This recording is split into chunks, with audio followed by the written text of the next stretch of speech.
Alam mo yung feeling na bigla kang napasubo sa isang commitment? Parang relationship din yan. Akala mo, kaya mo, pero hindi pala. Well, same with housing loans. What if you can't continue paying? Can you just pass it to someone else?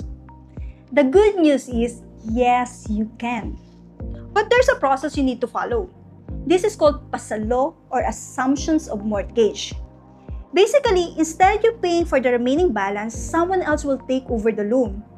But wait, hindi ito simpleng, oh, sa'yo na lang. It has to be legal. And here's how. First, check your contract. Make sure your developer or bank allows pasalo. Some contracts strictly prohibit loan transfer, so read the fine print. Second, get the bank or developer approval. Hindi pwedeng secret deal lang. The new buyer must be qualified, meaning the developer or the bank will check if they can afford the loan.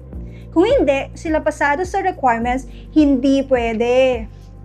The developer must approve the request if it's still during the down payment period. But once it's in the mortgage stage, the bank needs to approve it as well. So make sure both sides are on board before moving forward with the deal. Third, once approved, you both need to sign the deed of assignment, a legal document transferring the mortgage. Make sure it's also notarized para legit, okay? Finally, update the loan account. The bank or developer should officially recognize the new payer. Kung hindi ito gagawin, ikaw pa rin ang mananagot sa utang. Pasalo sounds easy, pero hindi siya magic trick para takasan ng loan. There's a process to follow to keep both you and the new buyer safe.